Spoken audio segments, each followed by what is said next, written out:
क्या Robin Hood markets एक सिर्फ ट्रेडिंग ऐप है जो यूएस में लिस्टेड है, या अगले आने वाले समय में एक बड़ा फाइनेंशियल सुपर ऐप वो बनने जा रहा है? रॉबिनहुड मार्केट जो एक ट्रेडिशनल ब्रोकर की तरह काम करता है यूएस मार्केट में, जिसके तहत आप अपने ऑप्शन ट्रेडिंग का काम करते हो, इन्वेस्टमेंट का काम करते हो, क्रिप्टो ट्रेडिंग का काम करते हो। लेकिन बहुत इंटरेस्टिंग चीजें इस कंपनी के साथ हो रही है, इसीलिए पूरे फाइनेंशियल्स यूएस मार्केट में ये कंपनी सबका मार्केट शेयर लेने में लगी हुई है। ये कंपनी अभी ट्रेडिशनल ब्रोकर से कंपैरेटिवली चेंज होके एक फाइनेंशियल सुपर जर्नी में जा रही है। इसका मतलब ये कंपनी अभी बैंकिंग फाइनेंशियल्स में जा रही है, क्रेडिट कार्ड को लॉन्च किया है, बहुत सारे गोल्ड और प्लैटिनम कार्ड उन्होंने लॉन्च किए हैं जिसके बेनिफिट इट्स ह्यूमंगस। इस कंपनी की जर्नी 2021 में शुरू हुई थी, जहां पर $25 पर शेयर का भाव था। लास्ट ईयर में इस कंपनी ने हाई लगाया है $155 पर शेयर का। पर्सनली इस कंपनी ने मुझे बहुत कुछ दिया, because I was invested in this last April drawdown, last February drawdown, and the company was available at $30-35। सो इस वीडियो में हम समझेंगे रॉबिनहुड मार्केट्स ये कंपनी क्या है, उनके कौन से प्रोडक्ट्स वो लॉन्च करती है, किस तरीके का इनका Q4 का रेवेन्यूज नंबर्स थे, प्रॉफिटेबिलिटी के नंबर्स कैसे थे, और सबसे बड़ी बड़ी बात जो मुझे इस कंपनी के बारे में लगती है वो उनके सीईओज हैं, जिनका नाम है व्लाड तेनोव, जो हर एक क्वार्टर के साथ नए नए प्रोडक्ट लॉन्च करते हैं। नॉर्मली आपने देखा है, अगर एंजल ब्रोकिंग जैसी कंपनी हो तो उनका मेन प्रॉब्लम क्या है? मेन प्रॉब्लम है कि उनका जो रेवेन्यू है वो सिक्लिकल होता है। जब बुल मार्केट होता है तो बहुत सारे लोग ट्रेडिंग करते हैं, इन्वेस्टमेंट करते हैं, लेकिन बियर मार्केट आ जाता है तो बहुत सारे लोग अपनी इन्वेस्टमेंट को निकाल देते हैं, उतनी सब ज्यादा तरीके से ऑप्शन ट्रेडिंग नहीं करते हैं। आपने एंजल ब्रोकिंग के बहुत सारे अभी रिजल्ट देखे होंगे, जहां पर ऑप्शन की एक्टिविटीज जो है वो बहुत कम हो गई है। सेम अगर रॉबिनहुड मार्केट जो यूएस में लिस्टेड कंपनी है, वो क्या करती है? वो लोगों को क्रिप्टो ट्रेडिंग भी करवाती है, ऑप्शन ट्रेडिंग करवाती है, इसके साथ साथ इन्वेस्टमेंट प्लेटफॉर्म भी है। लेकिन ये कंपनी पूरी तरीके से अभी चेंज होने जा रही है। ये कंपनी अभी ट्रेडिशनल ब्रोकर की तरह काम नहीं करेगी आगे आने वाले समय में, जिसके तहत उनका जो रेवेन्यू है वो थोड़ा सा रिकरिंग रेवेन्यू बन जाएगा। वो ऐसा क्या काम कर रही है? वो एक फाइनेंशियल सुपर ऐप बनने जा रही है। मतलब एज अ कंज्यूमर अगर मैं उस ऐप के ऊपर चले जाऊं और मैं अपना इन्वेस्टमेंट जारी रखूं, तो इसके बहुत सारे बेनिफिट मुझे मिलेंगे। सबसे बड़ा बेनिफिट मुझे मिलेगा कि I will be eligible for their gold membership. अगर मैं उनकी गोल्ड मेंबरशिप ले लेता हूँ तो मुझे बहुत सारे बेनिफिट्स मिलते हैं, मार्जिन की फैसिलिटीज बहुत अच्छी मिलती है। मुझे सबसे ज्यादा कम यू नो ये जो ट्रांजैक्शन वॉल्यूम्स रहते हैं, ट्रांजैक्शन फी रहती है, उसके उसमें मुझे बेनिफिट मिलता है। इन्होंने एक प्लैटिनम कार्ड निकाला है जो 695 पर डॉलर का है, जिसके तहत आपको लॉन्च सर्विसेज, एविएशंस में, फ्लाइट्स में बहुत सारे डिस्काउंट्स मिलते हैं। इस प्लैटिनम कार्ड के तहत आप कहीं भी घूम सकते हो, आपको 3% का कैशबैक मिलता है। तो बहुत सारी चीजें ये कर रही है। इस कंपनी ने अभी रिटायरमेंट अकाउंट को अपने साथ जुड़ा हुआ है। आपको तो पता है कि रिटायरमेंट अकाउंट में टैक्स बेनिफिट के लिए बहुत सारे लोग 20-30 सालों के लिए इन्वेस्टमेंट करते हैं, और वहां पर अगर उनको टैक्स बेनिफिट मिलता है तो लोगों के लिए वो बहुत एडवांटेजियस बात होती है। इस कंपनी में एक बैंकिंग सर्विसेज भी है, एक बैंक के साथ उन्होंने टाई अप किया हुआ है, तो लोगों के डिपॉजिट यहाँ पर करती है। इनके डिपॉजिट अगर नंबर्स देखो तो बहुत स्टुपेंडस तरीके से बैंकिंग में इनके नंबर्स बढ़ रहे हैं। आपको तो पता है सबसे ज्यादा डिपॉजिट अगर कंपनी के पास आएंगे तो बहुत सारा फायदा इन सारी कंपनियों को होता है। तो इस वीडियो में डिटेल में समझेंगे कि रॉबिनहुड मार्केट्स ये कंपनी क्या है, इनका प्रोडक्ट, इनका बिजनेस मॉडल क्या है, इनके कौन कौन से प्रोडक्ट हैं जो मुझे अट्रैक्टिव लगते हैं। और पर्सनली इस कंपनी ने मुझे बहुत सारा पैसा बना के दिया था। लास्ट फेब्रुवरी में जो एक ड्रॉप आया था, अप्रैल में एक ड्रॉप आया था यूएस मार्केट में, जहां पर ये कंपनी 30-35 के लेवल के ऊपर अवेलेबल थी, वहां से ये कंपनी $155 के ऊपर चली गई थी। हालांकि मैंने बहुत सारी अपनी पोजीशन काट ली थी। So no buy and sell recommendation in this video. लेकिन ये कंपनी अभी 50% डाउन है फ्रॉम द टॉप, और फॉरवर्ड पी ऑफ 34 के लेवल के ऊपर अवेलेबल है। आपने देखा है कि क्रिप्टो मार्केट में जो क्रैश आया है, क्रिप्टो जो ऊपर से नीचे की तरफ आया है और क्रिप्टो के वॉल्यूम कम हुए हैं, इसके चलते इस कंपनी के जो रेवेन्यूज है वहां पर भी थोड़ा सा इम्पैक्ट आया है। लेकिन मुझे ऐसा लगता है जो ये कंपनी अलग अलग डिफरेंट डिफरेंट नए नए प्रोडक्ट लॉन्च कर रही है, उनके रेवेन्यूज के नंबर्स अगर बढ़ेंगे तो मुझे लगता है ये जो क्रिप्टो का जो उनका जो ड्रॉबैक है उसको वो निकाल के भर के लेके आएंगे, और उससे बहुत ज्यादा फायदा इन रॉबिनहुड जैसी कंपनी को हो सकता है। चलो वीडियोस में समझते हैं मैं किस कंपनी की बात कर रहा हूँ इन डिटेल में। तो ये कंपनी है रॉबिनहुड। अगर मैं आपको बताऊं तो ये कंपनी है रॉबिनहुड, जिसकी मैं बात कर रहा हूँ नॉर्मली। तो रॉबिनहुड की अगर बात करो तो 69 बिलियन डॉलर की कंपनी है। एक जमाने में अगर मैं बात करूँ तो 30th ऑफ सितंबर को ये 128 बिलियन डॉलर्स की कंपनी थी। ऑब्वियसली स्टॉक ऊपर से नीचे तक अभी गिरा हुआ है, इसीलिए ये कंपनी अभी 69 डॉलर्स के ऊपर अवेलेबल है। इनका अगर मैं स्टिकर नंबर देखूं तो हुड करके इनका स्टिकर नंबर है। $77 पर शेयर के ऊपर ये कंपनी अवेलेबल है। अगर मैं कंपनी का थोड़ा सा लॉन्ग टर्म का चार्ट में दिखाऊं तो यहाँ पर आप देख सकते हो कि किस तरीके से कंपनी ने कंपनी ने परफॉर्मेंसेस करके दिया है। मैंने यहाँ पर बाय किया था लगभग अराउंड $35 पर शेयर्स के ऊपर, जहाँ पर अप्रैल में एक थोड़ा सा नॉक आया था इस कंपनी ने। तो ये कंपनी का परफॉर्मेंसेस आप देखो, $35 से ये कंपनी ने हाई लगाया था $150 का। तो this is one of the great companies was there. 2021 में इसकी लिस्टिंग हुई थी, 2024 में एक ड्रॉप आया था, इसके बाद ये कंपनी ऊपर की तरफ ही भागी है। इसके रीजंस भी है, इसके रेवेन्यूज जो है वो 100% कैगर से बढ़ते थे। अभी थोड़ा सा रेवेन्यूज में ड्रॉप आया है obviously because of the crypto trading, क्योंकि आज के समय में आप देखो कि क्रिप्टो जो है 50% ऊपर से डाउन है, और ये कंपनी में नॉर्मली क्रिप्टोज की एक्टिविटी बहुत ज्यादा होती थी, और ऑब्वियसली उसका जो खामियाजा है वो इस कंपनी को भी भुगतना पड़ा। तो नॉर्मली ये कंपनी अभी ऊपर से नीचे तक 50% डाउन है, लगभग लगभग 150 से $77 के ऊपर ये कंपनी अवेलेबल है। कंपनी का अगर फॉरवर्ड पीई देखो तो 34 का फॉरवर्ड पीई है। प्राइस टू बुक देखो तो 7.94 का प्राइस टू बुक है। प्राइस टू सेल 16.55 है। इंटरप्राइज वैल्यू पर एबिटा देखो 33.81 है। तो company is available at a fairly valuations because 34 का P, and the company has an potential to grow more than 30-35% in the days to come. तो normally इस company के पास क्या है, ये कंपनी की एक वेबसाइट है। अगर कोई इस कंपनी को डिटेल में एनालिसिस करना चाहता है तो आप इस वेबसाइट के ऊपर जा सकते हो, then you can analyse lot of thing. सो ये लोग क्या करते हैं, सबसे बेसिक क्वेश्चन आपको आता है कि यार इस कंपनी के बारे में आप बता रहे हो लेकिन ये कंपनी करती क्या है। तो एक सिंपल सा फैक्ट है, जैसे हमारी इंडिया में एंजल ब्रोकिंग है, वैसे ही यूएस में एक ग्लोबल ये रॉबिनहुड मार्केट है। इनका एक ऐप है जिसके तहत आप क्रिप्टो ट्रेडिंग कर सकते हो, ऑप्शन ट्रेडिंग कर सकते हो, जहां पर आपको लिवरेज मिलता है, इन्वेस्टमेंट कर सकते हो, यू नो ईटीएफ में बाइंग कर सकते हो। तो ये तो ट्रेडिशनल चीज है जो एक ट्रेडिशनल ब्रोकर करता है, वो सारी चीजें इस ऐप में वो कर सकते हो। यहाँ पर अगर कोई ऑप्शन ट्रेडिंग में एडवांस स्ट्रेटजीज लगाना चाहे, जैसे बुल कॉल स्प्रेड हो या डेबिट स्प्रेड हो, क्रेडिट स्प्रेड हो, ये सारे स्प्रेड करके आप यहाँ पर बहुत सारे पैसे कमा सकते हो। तो उस तरीके का ही सेटअप इस रॉबिनहुड के मार्केट के शेयर्स में है।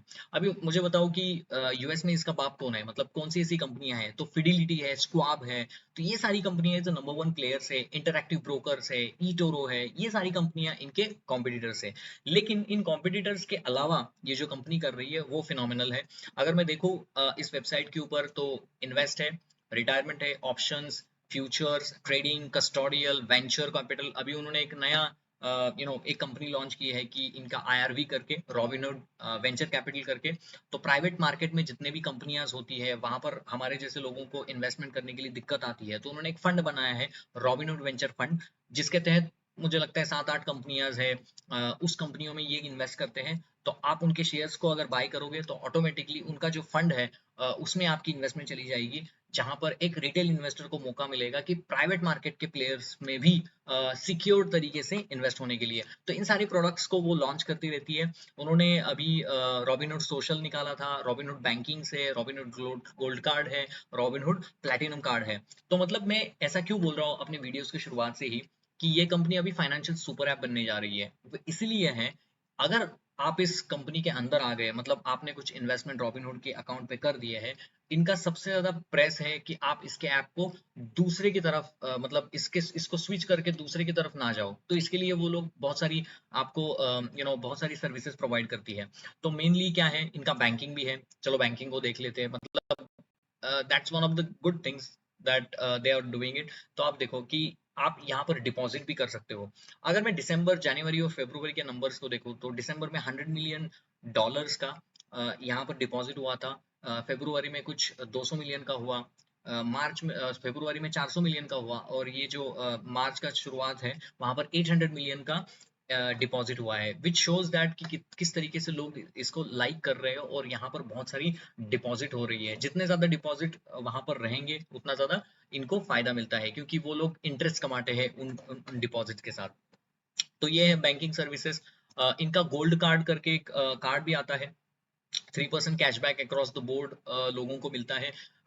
ये सारे मेंबर्स को नहीं मिलता है, लेकिन आपको गोल्ड मेंबर होना पड़ता है। आपकी एक इंडिया के कंपैरेटिवली यूएस में 80% of the people invest in the stock market, और इसीलिए लोग जो है उनकी इन्वेस्टमेंट अमाउंट इंडिया से ज़्यादा होती है। तो ऑब्वियसली उनके पास many people take this gold membership और उनको 3% कैशबैक आते हैं। ऑल द कैटेगरीज, उनके बहुत सारे बेनिफिट है। देखो, trip interruption protection, extended warranty protection, Visa signature services, तो बहुत सारे बेनिफिट्स और पर्क्स उनको मिलते हैं। ये गोल्ड कार्ड जो है वो बहुत सारे लोगों के पास, मेरे कई दोस्तों के पास जो वहाँ पर इन्वेस्ट करते हैं। तो ये एक नई कंपनी है, 2021 में ये कंपनी आई थी। इसके पहले फिडिलिटी में लोग जाके ट्रेडिंग करते थे, या स्वाप में करते थे। वीबुल भी एक करके कंपनी है जो भी अभी रिसेंटली लॉन्च हुई है। तो ट्रेडिशनल कंपनी की तरह ये कंपनी थोड़ा सा नया कर रही है, और अपने जो रेवेन्यूज को है स्टिकी, अपने रेवेन्यूज को रिकरिंग बनाने की कोशिश वो कर रही है। उन्होंने अभी एक रिसेंटली लॉन्च किया था एक प्लेटिनम कार्ड, जो मुझे बहुत अच्छा लगा। प्लेटिनम कार्ड, ये 695 का एक प्लेटिनम कार्ड इनका आता है। अगर मैं थोड़ा आपको ये बताऊं तो देखो, ये उनका कार्ड है कि that you can take about like $695 और $3000 का आपको बेनिफिट यहाँ पर मिलता है। तो यहाँ पर देखो, 695 एनुअल की उनकी फीस है, जिसके थ्रू आपको बहुत सारे बेनिफिट यहाँ पर मिलते हैं। मैं इन सारी चीज़ों को आपके सामने इसलिए ला रहा हूँ क्योंकि नॉर्मली अगर आप किसी ब्रोकर की तरफ देखते हो तो आपको लगता है यार ये तो यू नो बुल मार्केट में चलने वाली कंपनियां हैं, बियर मार्केट में बेनिफिट नहीं देती है। ऑब्वियसली नहीं देती है, आई अंडरस्टैंड कि उस तरीके का नहीं देखे, लेकिन आपको अभी जो प्राइस मिल रही है, इस कंपनी का शेयर प्राइस 77 है, फॉरवर्ड पी 34 है, बहुत सारे नए नए प्रोडक्ट इस कंपनी लॉन्च कर रही है। आई request everyone to go and see any podcast of this Vlad Tanov करके उनके जो सीईओज हैं, उनका अगर आप उनका अगर आप एक एक बल्गेरियन ये है, तो इनका अगर आप एक इंटरव्यू देखोगे, so you will understand the what kind of person he is and what kind of hungriness he is there, because ये जो बंदा है वो अपने कंपनी को स्टार्टअप की तरह देखता है। 2021 में ये जब कंपनी आई थी कुछ 4-5 बिलियन की कंपनी थी, अभी तो मतलब $70 बिलियन की 70 बिलियन मार्केट कैप की कंपनी है। तो कंपनी ने बहुत सारा ग्रोथ भी किया है, ऐसा नहीं है कि विदाउट ग्रोथ कंपनी कहीं ना चल रही है। तो ये सारे बेनिफिट्स की तरफ उन्होंने कार्ड लॉन्च किया है बहुत ही बेहतर तरीके से। और बैंकिंग में डिपॉजिट इनके बढ़ रहे हैं, नए नए कार्ड वो लॉन्च लॉन्च कर रहे हैं जहां पर लोगों का ट्रैक्शन अच्छा आ रहा है। और क्रिप्टो करेंसी में तो है ही, क्रिप्टो करेंसी में तो ये नंबर वन प्लेयर्स है। बहुत सारी जो स्ट्रैटेजीज होती है, जो जो भी लोग ऑप्शन ट्रेडिंग में हैं, then they can easily understand what kind of strategies I am talking about if you have to trade the US market. अब थोड़ा सा इंपॉर्टेंट टॉपिक के ऊपर आ जाते हैं, उनका Q4 के नंबर्स कैसे थे। तो ये देखो, कंपनी का एक थोड़ा सा एक रेवेन्यूज के नंबर्स है। अगर देखो तो यू नो $1.2 बिलियन का रेवेन्यू किया है Q4 25 में, जो कि कंपैरेटिवली इतना अच्छा नहीं था। Q3 के कंपैरेटिवली Q3 में कुछ 1.27 किया है, अभी 1.283 किया है। तो जो एनालिस्ट एक्सपेक्टेशंस थी जो $1.3 बिलियन की, उसको उन्होंने मीट नहीं किया है, इसीलिए स्टॉक में थोड़ा सा डाउनफॉल आया है। यहाँ पर सबसे बड़ी देखने वाली बात है कि ट्रांजैक्शन रेवेन्यूज की अगर मैं बात करूँ तो 672 से 776 किया है, 15% का ट्रांजैक्शन रेवेन्यूज में इंक्रीज है। टोटल रेवेन्यूज की ग्रोथ कितनी है, एज ए इन्वेस्टर हमें क्या चाहिए, बहुत अच्छी ग्रोथ चाहिए, तो वहां पर 27% की टोटल रेवेन्यूज की ग्रोथ है। तो अगर मैं यहाँ पर देखूँ, ट्रांजैक्शन रेवेन्यू सबसे ज्यादा होते हैं, मतलब जितने ज्यादा लोग यहाँ पर ट्रेडिंग करेंगे, ऑप्शन ट्रेडिंग करेंगे, इन्वेस्टमेंट करेंगे, वहां से वो फी इनकम जनरेट करते हैं, तो वहां पर 15% की ग्रोथ है। सबसे अच्छी ग्रोथ जो आ रही है जो लो बेस के ऊपर है वो 39% की है, वो है नेट इंटरेस्ट रेवेन्यू। जो आपका जो बैंक का डिपॉजिट इनके पास आता है, बहुत सारे लोग यहाँ पर डिपॉजिट करते हैं, वहां से उनको इंटरेस्ट इनकम मिलता है, तो उनकी जो फीस है वहां पर 39% की 39% का जंप आ रहा है। लेकिन टोटल रेवेन्यूज में इसका परसेंटेज जो है अभी इतना ज्यादा नहीं है, लेकिन सबसे ज्यादा रेवेन्यूज या जो इनको जो वैल्यूज मिलते हैं वो यहाँ से मिलते हैं जहां पर उनका ट्रांजैक्शन रेवेन्यूज होते हैं। अभी हो क्या रहा है कि अगर मान लो कि क्रिप्टो ट्रेडिंग जो है, क्रिप्टो में क्रैश आ चुका है, अगर कभी भी क्रिप्टो में क्रैश आता है तो ऑब्वियसली लोग थोड़ा सा कम ट्रेडिंग करते हैं, तो कम ट्रेडिंग करेंगे तो इनको कम रेवेन्यूज उनको मिलता है। तो ऑब्वियसली ये जो 15% का रेवेन्यू है, पहले तो बहुत तेजी से वो ग्रो कर रहे थे, लेकिन अभी थोड़ा सा 15% आ गया है, फिर भी ये अच्छा माना जाएगा। और तीसरा जो है वो है अदर इनकम्स। अदर में आपके बहुत सारे बाकी भी आते हैं जहाँ पर रिटायरमेंट अकाउंट से इनको भी थोड़ा सा फीस वो चार्ज करते हैं, गोल्ड और प्लेटिनम कार्ड है वहां से भी वो पैसा चार्ज करते हैं। और यहाँ पर देखो नेट इंटरेस्ट रेवेन्यू देखो, पहले ऊपर की तरफ भाग रहा था, अभी भी थोड़ा सा 411 में थोड़ा सा ड्रॉप हुआ है। मैं क्वार्टर ऑन क्वार्टर की बात कर रहा हूँ, तो यहाँ पर उतना ये नहीं है। तो ये देखो बहुत सारे सेगमेंट है, मार्जिन इंटरेस्ट है, इंटरेस्ट सेगमेंटेड है, कैश वाइप है, मतलब यहाँ से अभी वो दूसरे एक इनोवेशंस के ऊपर काम कर रही है कि आपके घर में आपको कैश आ जाएगी, आपको एटीएम की तरफ जाना नहीं पड़ेगा, इसको बोलते हैं डोर कैश। इस प्रोडक्ट के ऊपर भी अभी काम इनका चल रहा है बहुत तेजी से। अगर मैं बात मानूँ तो एडजस्टिंग ऑपरेटिंग एक्सपेंस भी देखने लायक चीज़ है। There is one slide I wanted to show you which is very interesting, I mean the way this company is growing.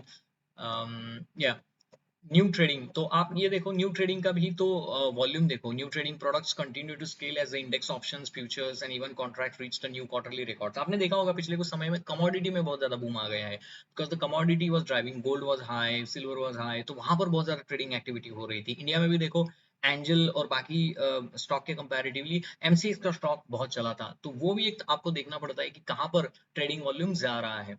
तो यहाँ पर भी बहुत सारा ये हुआ है। और Q4 में इंटरेस्ट अर्निंग एसेट ग्रू 39%। यहाँ पर जो एसेट की वैल्यू है वो भी 39% से 62 बिलियन की हो गई है। There was one another thing if I can show you about total asset that has been generated. Yes, this slide. The funded customer increased by 1.8 million year on year to 27 million in Q4.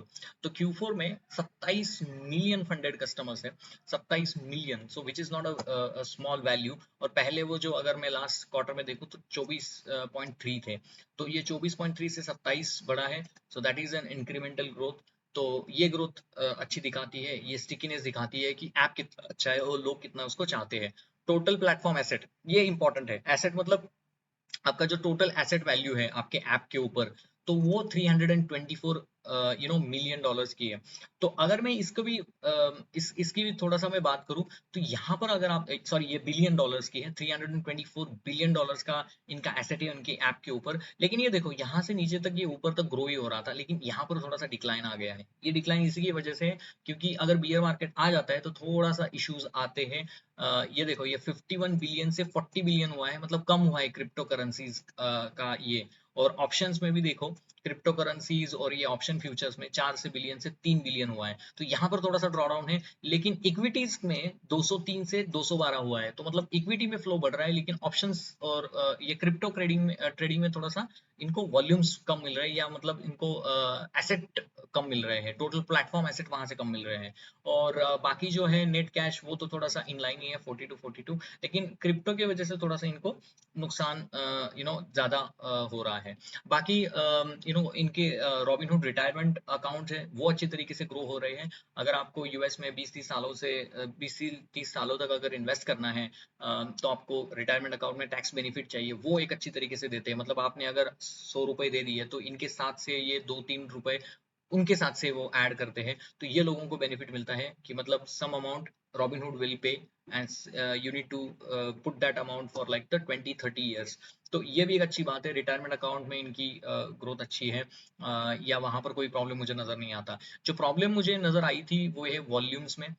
Volumes जो है वो पहले जितने grow कर रहे थे उतने अभी ग्रो नहीं कर रहे, स्पेशली क्रिप्टो करेंसी। तो ये जो स्टॉक में आपको ये जो फॉल दिख रहा है वो मेनली इसकी वजह से आ रहा है क्योंकि मार्केट प्रेडिक्ट कर रहा था कि इनकी जो रेवेन्यू स्टिकीनेस है वो डायरेक्टली प्रोपोर्शनल है क्रिप्टो करेंसी से। अगर बीटीसी में थोड़ा सा भी आपने देखा है कि बीटीसी किस तरीके से गिरा है, जिसके चलते इसको भी थोड़ा सा नुकसान हुआ था और जिसके चलते मार्केट भी नीचे की तरफ आया था। लेकिन अभी ये कंपनी थोड़ा सा कंसोलिडेट कर रही है, यहाँ और ज्यादा कंसोलिडेट करेगी और ये अट्रैक्टिव बन जाएगी इस लेवल के ऊपर, क्योंकि मुझे ऐसा लगता है कि इस कंपनी के जो रेवेन्यूज है अगले आने वाले समय में और अच्छी तरीके से बढ़ेंगे। अभी थोड़े से फ्लैट है, लेकिन जिस तरीके से ये जो नए प्रोडक्ट ये लॉन्च कर रहे हैं, बैंकिंग सिस्टम्स हो, ये वहां पर डिपॉजिट अच्छी तरीके से बढ़ रहे हैं, इनके जो प्लैटिनम कार्ड, गोल्ड कार्ड, यहाँ पर अगर थोड़ा सा ट्रैक्शन अच्छा बनता नजर आया तो ऑब्वियसली ये कंपनी एक अलग डायरेक्शन में ला सकती है। मतलब इस कंपनी में और एक नॉर्मल ब्रोकर्स में वही फर्क है, बैंकिंग फाइनेंशियल्स, बहुत सारे platinum cards, gold cards, retirement account यहाँ पर वो ऐड कर सकते हैं। और सबसे बड़ा मुझे फैक्टर वो लगता है ग्लोबल एक्सपांशन। अगर मैं दुबई की बात करूँ, इंडिया की बात करूँ, तो ये ऐप अभी अवेलेबल नहीं है। इन्होंने अभी यूके मार्केट में इसको लॉन्च किया है, तो वहाँ पर अभी ये शुरुआत हुई है। ये सिर्फ यूएस मार्केट सेंट्रिक रेवेन्यूज है। मान लो कि सारे इकोनॉमीज में अगर ये कंपनी फैलती है और वहाँ पर अच्छा खासा काम करती है, तो मुझे ऐसा लगता है कि अगले आने वाले समय में ये कंपनी बहुत ही एक अच्छी तरीके से अपने शेयर होल्डर्स को रिटर्न बना के दे सकती है। अभी 27% की ग्रोथ है। पिछले समय में वो 50-60% से ग्रो करती थी, तो थोड़ा सा ग्रोथ रेट में प्रॉब्लम आ गई है। लेकिन मुझे ऐसा लगता है कि वो टेम्पररी है। जैसे ही ये ईरान और इसराइल का जो युद्ध है जिसमें यूएस घुसा हुआ है, वो सबसे कम होता है, तो ऑब्वियसली इस मार्केट में बुल मार्केट फिर से ऊपर की तरफ जाएगा। और मुझे लगता है कि डाउ जोन्स है वो एक नया हाई लगा सकता है, जिसके चलते मुझे ऐसा लगता है कि ये कंपनी अभी भी रिसेंटली गुड है। तो ये देखो, कंपनी ने अच्छे तरीके से रेवेन्यूज को ग्रो किया है। अगर मैं फॉरवर्ड पी की बात करूँ तो 33-34 का एक फॉरवर्ड पी आता है इस कंपनी का। तो अगर आप स्टॉक मार्केट में यूएस में इन्वेस्ट करते हो, अगर आपको स्टॉक मार्केट में पता है कि यूएस मार्केट में एक 70-80% ऑफ द लोकल पॉपुलेशन वहाँ की यूएस की इन्वेस्ट करती है, तो जितना ज़्यादा यूएस मार्केट बढ़ेगा उतना ज़्यादा कंपनीज लाइक ये जो रॉबिनहुड है, वीबुल है, उस कंपनी को बहुत ज़्यादा फायदा होता है। और सबसे अच्छी बात मुझे इस कंपनी की लगती है कि इस कंपनी का जो एक एग्जीक्यूशन जो है वो बहुत ही अच्छा है। कंपनी का एग्जीक्यूशन इस लेवल का है कि आप अगर देखो पिछले 3 महीनों में 2-3 प्रोडक्ट इन्होंने लॉन्च किए हैं। तो प्रोडक्ट लॉन्चेस ये कंपनी अच्छा करती है। इनके जो ओनर है, सीईओ जो है, वो एक इस कंपनी को स्टार्टअप की तरह लेते हैं। Despite of the fact company अभी $70 बिलियन की कंपनी है, उसके बावजूद भी ये कंपनी में नए नए प्रोडक्ट लॉन्च करते हैं, एग्जीक्यूशन अच्छी तरीके से करते हैं, क्लैरिटी आप देखो ट्विटर में आप उसको फॉलो कर सकते हो, आपको बहुत सारी क्लैरिटी मिलती है इस कंपनी के बारे में। तो हाँ, होप आपको ये वीडियो पसंद आया हो, आपने कुछ सीखा हो इस वीडियो से। अगर आपने इसमें कुछ आपको वैल्यू नजर आई है इस वीडियो में, तो आप प्लीज वीडियो को लाइक करना, शेयर करना और सब्सक्राइब करना, so that I get the lot of motivations to do more of these videos. So Robinhood markets को you can also see from your self. Comment section में बताना कि आपके क्या व्यूज है Robinhood मार्केट को लेके, यहाँ पर ये कंपनी कितनी वैल्यूएबल लगती है। इसके पहले ये ईरान और इसराइल के वॉर के पहले मैंने मेटा में एक पोजीशन बताई थी अपने चैनल के ऊपर, बहुत अच्छा चला था मेटा। उसके बाद बहुत सारी ऐसी कंपनियां मैं बताते रहता हूँ यूएस मार्केट में मुझे कहाँ पर वैल्यू नजर आ रही है। तो इससे और एक कंपनी है सोफी, उसको एक नए वीडियोस में मैं इंट्रोड्यूस करूंगा। तो मुझे ऐसा लगता है वो भी एक अच्छे वैल्यूएशंस के ऊपर अवेलेबल है। So hope you like this video. Please like, share and subscribe. मिलते हैं नेक्स्ट वीडियो में। Thank you guys.